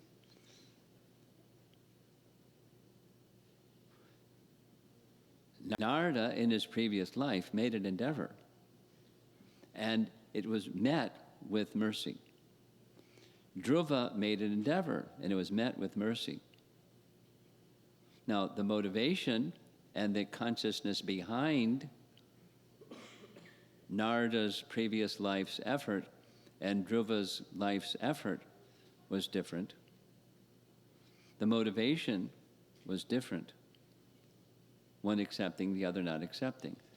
But both had made an effort, and both are met with mercy. The complexion is different, but the elements are the same. And for us, both are required, effort and mercy. That's the lesson. Is that all right? Okay. Devaki, you want to say something about this? No, just a little comment. It's really wonderful to see the counseling lesson from Suniti's perspective. I hear very clearly that empathetic listening you mentioned a few times. And Suniti is very honest and humble. Oh. And I see that humility, especially when she says about that millions of mothers like me will not benefit you, what Krishna, Vishnu's shelter can benefit you. So I was thinking that's a wonderful lesson for all of us as parents, as gurus, counselors, that we, in our discussion with our counselees, we don't portray ourselves as counselor gurus, we portray Krishna as the instrument. Yeah. We're just small little piece of that, and that brings trust between us and the other person. So Yep. It's very beautiful. It's very clear in my mind now. So thank you. She is an instrument. She's not unclear about what her function is. She has all faith. Her heart is pure. She has all faith. She understands her son. She wants well, wishing for him. She is accepting of her misfortune, and she's not grieving about her misfortune. She's just accepting it. I'm over here instead of in the palace because that's from birth. It was written on my forehead. I mean, that's Vishwanath's commentary, but I'm accepting.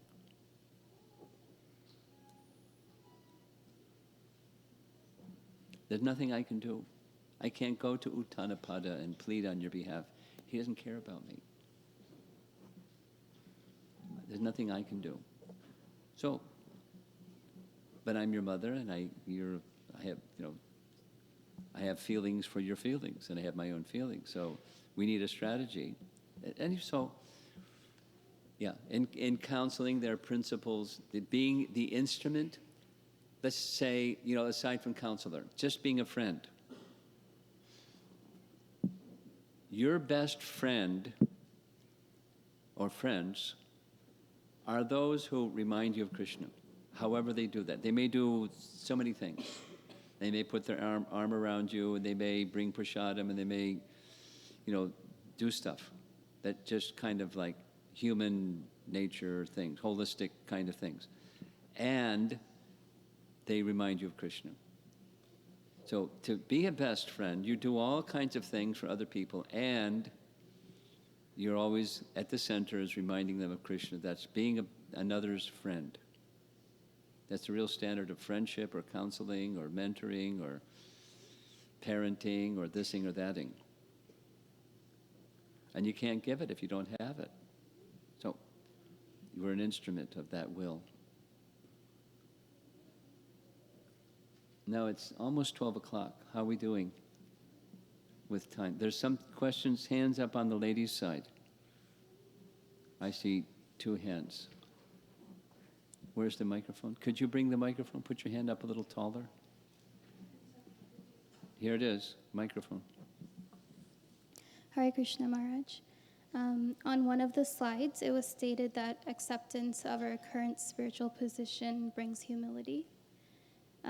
When I introspect about where I am in my spiritual journey and where I ultimately would like to be. You would like to do what? When I introspect where I am currently on my spiritual journey and compare that to where I would like to be ultimately. Okay. I feel more a sense of complacency than of humility. How can I acknowledge... Frustration instead of humility? Complacency. Complacency. Yes. Whoa. Really? Yeah. Because you feel it's so far away, you feel complacent? Mm-hmm. So how can I acknowledge my current position and also feel tangibly inspired to keep moving forward?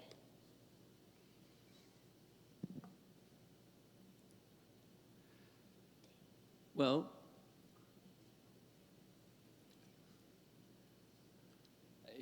one response, not the response, but a response is take that expression you just expressed and introspect, look inside, and ask the question, what's really important to me?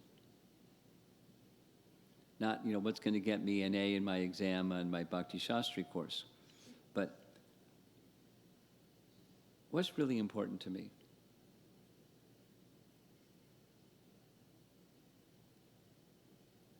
And as you become clear what's really important to you, then because it's important to you, you can take steps towards that which is important to you.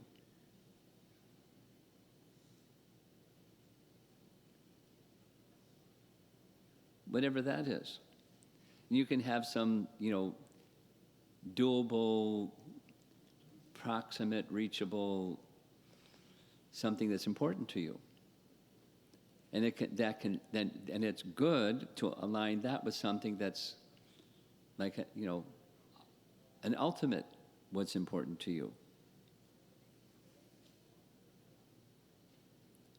in the course of my life, you know, one of the things they say for goal setting and value development is when you're at the last stage of your life and you're looking back at your life, or they're reading your obituaries at your funeral, what would I like them to say?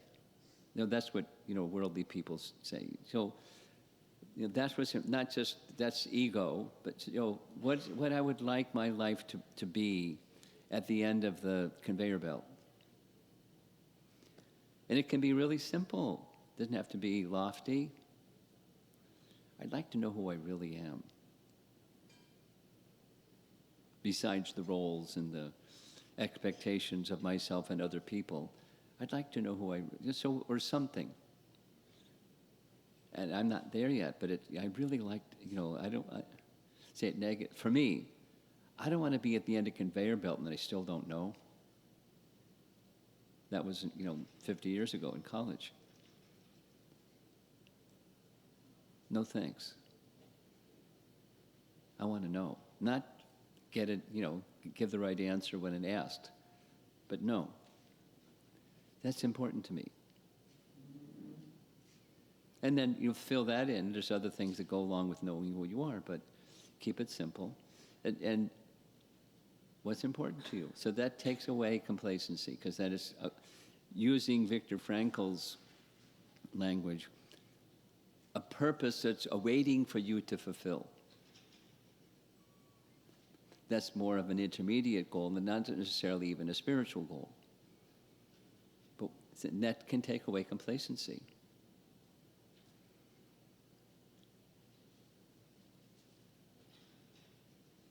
Because you're energized by that which is important to you. And you're aligning things, although you have things that are, you know, not necessarily like your favorite stuff, but you're aligning those things to this higher purpose and goal and mission, attainment. Okay?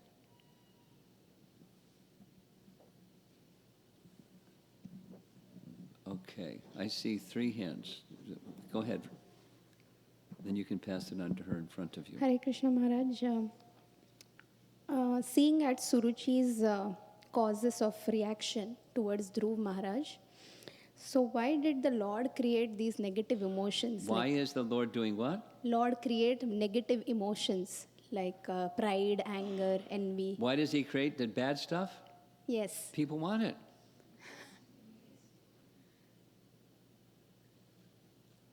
He doesn't want it. That's Vaikuntha. That's that place he wants. But some people don't want it. So how can one dovetail these negative emotions into, like, in the service of the Lord, like pride and envy? You, pride and envy. Not somebody out there, but you, right? Yes. Okay.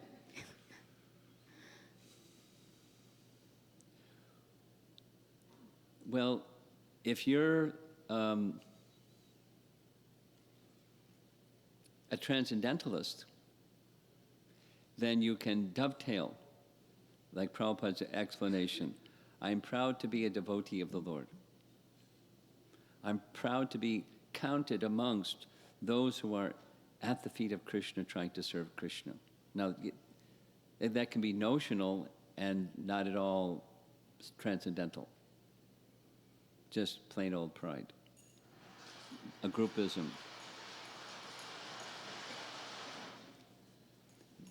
Shri Shri Radha Shyamasundar ki jai.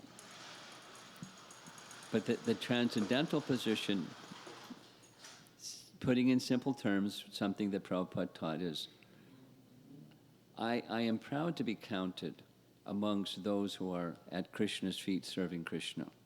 I take, because the pride goes to Krishna. And being connected to Krishna, that's my pride. Then it spiritualizes that tendency. That's its proper repose place. Now, as far as envy, that again is a transcendental thing. If you remember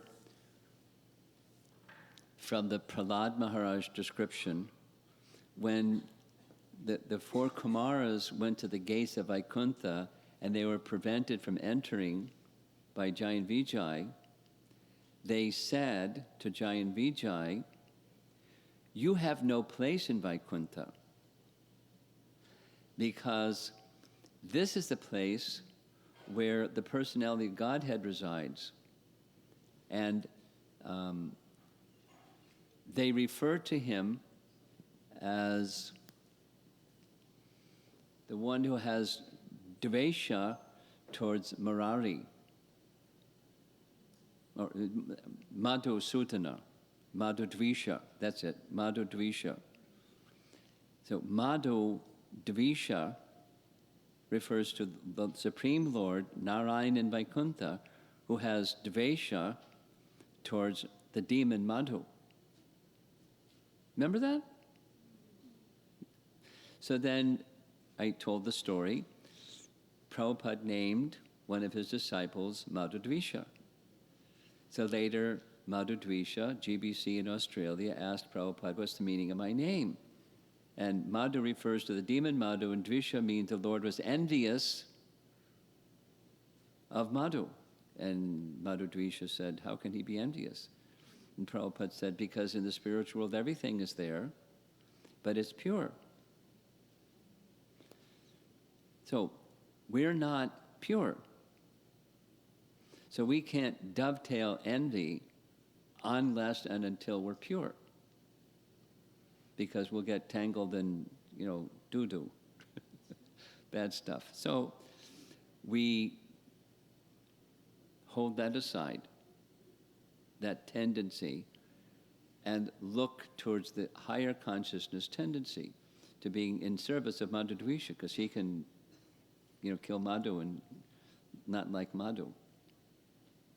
And that's just fine, because his transcendental. And so we direct ourselves towards the Supreme Lord, and the material side of envy dissipates, just like everything that's impure becomes dissipated by the Supreme Pure. Now, Narottam Das Thakur, in his writings, you're familiar, says these 6 enemies, they have their place in the life of a Vaishnav. I can't recall his explanation of where envy has its place. I'm only recalling what Prabhupada said about the Supreme Lord, it has transcendental envy.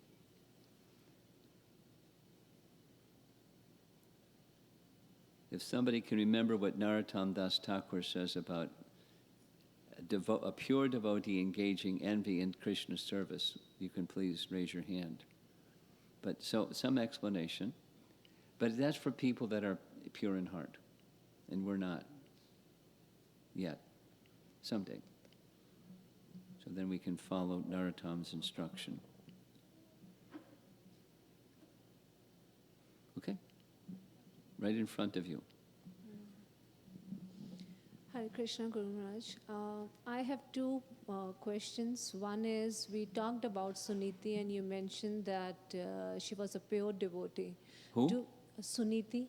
Yeah. Yeah. So do we know her spiritual master, or we don't know anything on her spiritual We don't know. But previous life? we don't know. Okay. But she knows of Brahma and Swayambhuva Manu. So perhaps, there's no information. Perhaps she heard from Swayambhuva Manu, because Swayambhuva Manu is her husband's father, and he's one of the 12 Mahajans. So maybe she received bhakti from him. We don't know. Doesn't say. Okay. Second point is regarding Narad Muni. When you explained Tri Kalagya, you said that the super soul in others' heart maybe gave that information to Narad Muni. Yes. I am not that very clear. That looks or seems contradictory. Why? Because then he is not Tri Kalagya. He doesn't know. Narad Muni Why? doesn't know then. Well, excuse me, but why? Because super soul is the source of knowledge, right? Yeah. Sarvasya chaham riddhi sanivishto mataksma. So he's situated in the heart. And for Supersoul to give knowledge to Narada Muni about past, present, and future, he's not restricted to doing it this way only, is he? He can give knowledge to Narada Muni however he likes. Isn't it? Okay. Why is he restricted? Because I can't understand. He's restricted because I can't understand. He can give knowledge to Narada Muni however he likes. And that the explanation I gave from Prabhupada was, one who knows Krishna becomes the knower of all things. Are you omniscient? And Prabhupada's answer was, I know what I need to know to serve Krishna. Krishna gives that understanding. And that what he needs to know can come from within his heart or from some outside source. But that even that outside source is through Supersoul. There's not only one door in the house. Okay. Does your house have more than one door? No? There's only one door in your house? No. Okay. Okay. Thank you. He's not restricted because I can't conceive other than. He can give however he likes to give.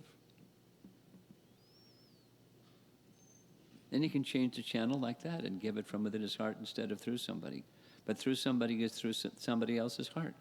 It's the same Supersoul in their heart and his heart. However he wants. Maybe he wants to give some service to somebody, so he has somebody do something. So they get to, however he likes. No problem.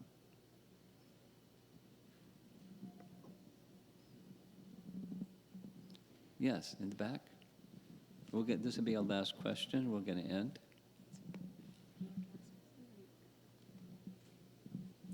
Hare Krishna Maharaj. Thank you for wonderful class. One comment and one question from me.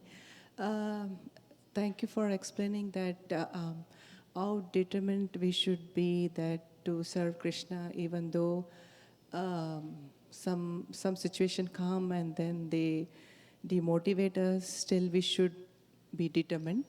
Thank you for that. And then my question is like, as you said, like it's a previous karma that causes us a situation. So it gives little impression how whether Dhruva was going through because of his previous life. So I just want to clear myself, like it's he did something wrong in his previous life. So he's going through, because we usually say if something wrong goes, because it's our previous karma. So I just want to make myself clear that. Well, it can be a combination of two things.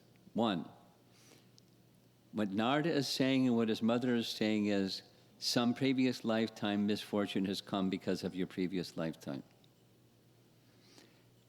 Another option is also possible at the same time, and that is that the Supreme Lord wants to engage Dhruva in the way that he wants to engage Dhruva for their relationship and for our edification, both.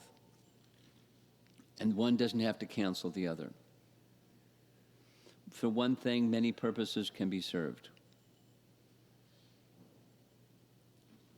That's one of the qualities of Krishna. Okay? You have a second question, or that's it? Thank you so much. Okay. You have a question? Okay, last question. Oh, somebody wrote something down. I want to make sure I get their question. Go ahead. Yeah, the question I have is from the morning topic, the react. This morning's topic. The react versus respond. So when we want to do a respond and till we find the solution, sometimes it takes time. Sometimes it takes time. So that's wise. Okay, so, but till I respond, my thoughts and my mood, everything is focused on that particular problem, what I have. So what my mood should be in those? Patience. But the anger will be there, frustration will be there. No, patience. Mode of goodness. As you cultivate goodness, you learn to distance yourself from that anger emotion. Patience doesn't require you forget it. Patience requires patience. So, the circumstance is there, the emotion is there, and you're patient. Now, what sustains patience? That's nectar of instruction. Your confidence in Krishna.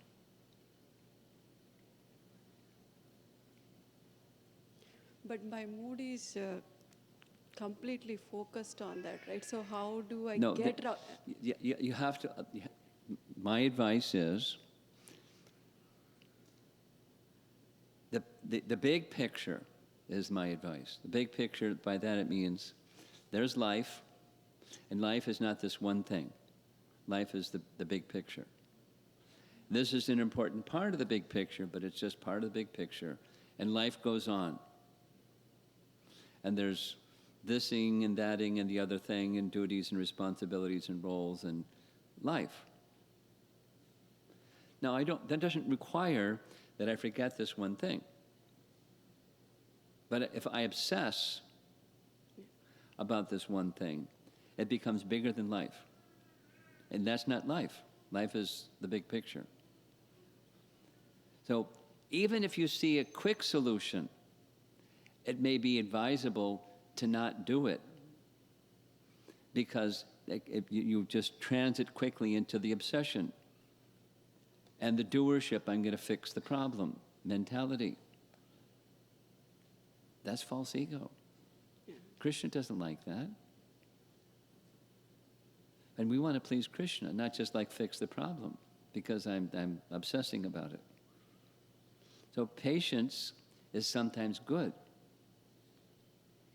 It's wholesome.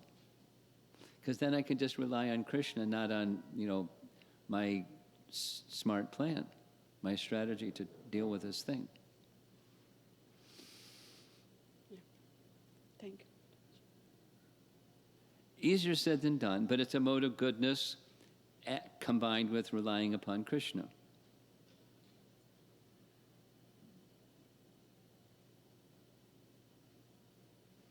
Let's take Suniti, like Supermom.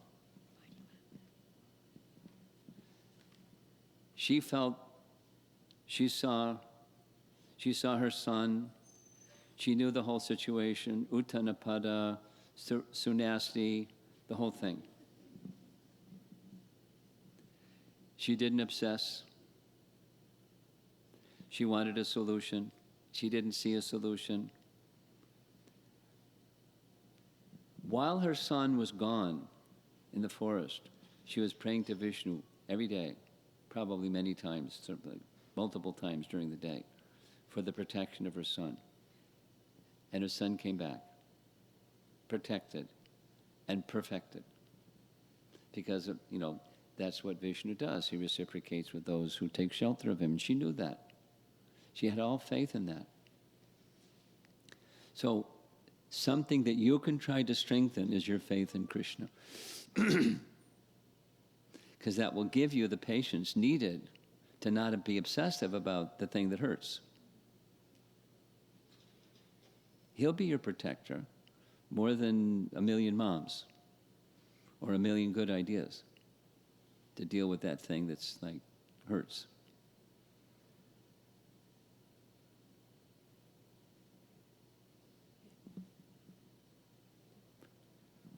Okay. No, gosh, how can I say no? I'll say yes, and but that's it. No more. Nobody raise your hand. Take the microphone over there. And then I want to remind you of the little exercises I'm requesting of you. Hare Krishna Maharaj. Thanks for answering so many questions which are cleaning You got to speak into the microphone. That'll help. Okay. Can you hear? Yeah. Thank you, Maharaj, for many questions answered, which are clearing our minds. But I have a very simple question or tough question, I don't know. How do we understand what is Krishna Bhakti and Krishna Prema? And if it is same, why it has to be called as Prema and Bhakti? Is Bhakti is done with fear or it's the same? Well, it doesn't have to be called anything.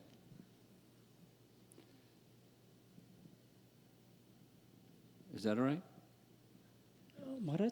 Doesn't have to be. Why does it have to be called? And my answer, it doesn't have to be called anything. But bhakti means something and prema means something. So it's, the name is appropriate for what it's identifying. Bhakti means two things: what your senses do and what your mind does. Bhagavad Gita. The senses are engaged in the objects of the senses, with an offering of those objects of the senses and your senses for the pleasure of Krishna. That's bhakti. And there's something the mind does. It goes to Krishna. That's what bhakti is. It's called bhakti because that's what it is. And prema is just the mature stage of bhakti. And bhakti has the power to dissolve the subtle body. What? It's the subtle body that carries us from lifetime to the next body to the next body. The gross body is gone, but the subtle body isn't gone. It carries us to the next to next. And it's bhakti alone that can dissolve the subtle body. Then you no longer require a gross body, because the subtle body is dissolved.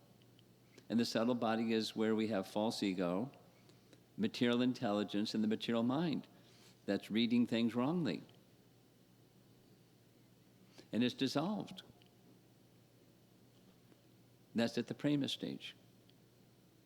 It gets dissipated in the practicing stage, gets closer in the bhava stage, and is dissolved in the prema stage.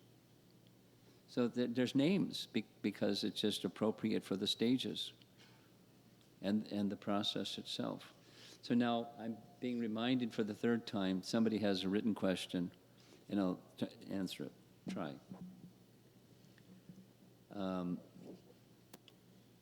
First question. This is Henry Ford. Henry Ford was a bad person, but he did some good things. So Henry Ford was a supporter of Hitler, racism, and benefited greatly doing business with Nazi Germany before and even during World War II. So that's the example of, if someone is brilliant in one way but does something immoral, are we still supposed to accept, quote, worship him, or are his achievements completely negated by his bad actions? Well, depends on who you are. If you're Jiva Goswami, then you can take gold from the filthy place. Or truth is truth regardless of the source of that truth. That's a Jiva Goswami principle. He takes gold from the filthy place. He puts in his sandarbhas things that are from people that we wouldn't quote because they're impersonalists and other things like that. But when there's truth, he takes the truth concisely stated without having to restate it because it's truth concisely stated. No, we don't have to like the bad behavior of these other things, but you don't trash the person and everything connected with the person because there's some bad things. It's just like, for example, it's just like Suruchi. She, what she said and did was nasty, but she said something that was gold. And Suniti is a Paramahansa. She takes the gold. We don't trash Suruchi and everything that's connected with Suruchi. She pays a consequence for her nastiness. She repents her nastiness, and even repenting her nastiness, for which Dhruva and Suniti don't hold her accountable. Krishna does, and she has some consequence for her offense. But it's not because they're ill-wishing against her. It's between her and Krishna. Each of us are responsible for our choices and our conduct. Okay, so now if we do some transgression and later we acknowledge it and go back to the devotee to ask for forgiveness, but our apology is not accepted, what to do next? And Vishwanath Chakravarti Thakur in Madhurya Kadambini gives the answer. You pause, and after some time you go back again. And if it's still, the apology isn't accepted, you pause, and you show your sincerity, and you go back again. And if you do that a number of times and it's still not accepted, then you take shelter of the holy name. But then it's not an offense against the holy name, because you've genuinely, sincerely sought forgiveness of the person who you have offended. Then, according to Vishwanath, that's not an offense. You just move on. That is, between you and Krishna, you've done your part to amend the offense, the transgression. Okay, so now they're a reminder, a request. And I don't know what else is in the schedule here, but it's now 12:25. Gosh. What?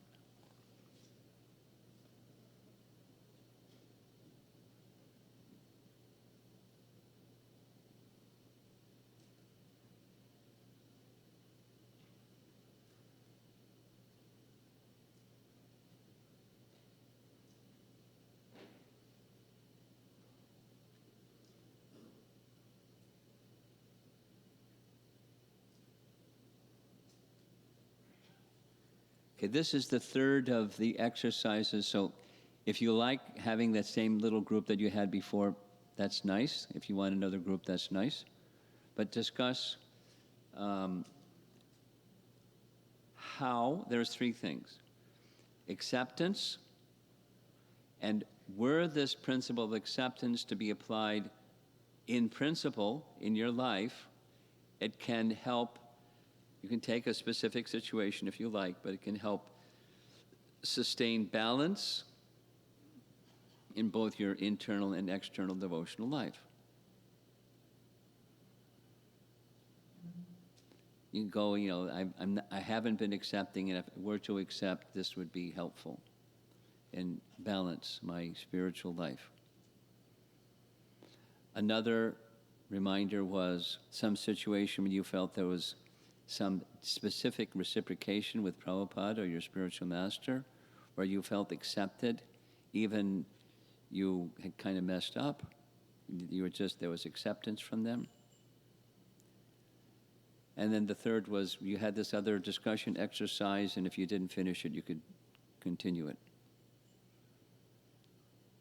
Is it clear? Any questions?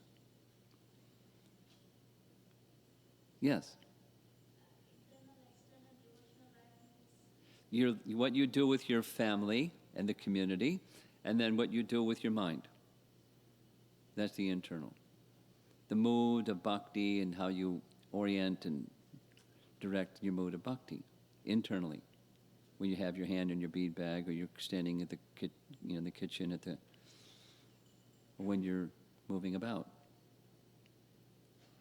Internal. Okay? More? You're okay.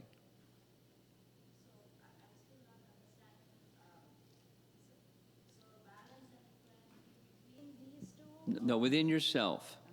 Within yourself, I'd like to be a balanced individual. And in my dealings with let's say for you, your family members, I'd like to be a balanced person.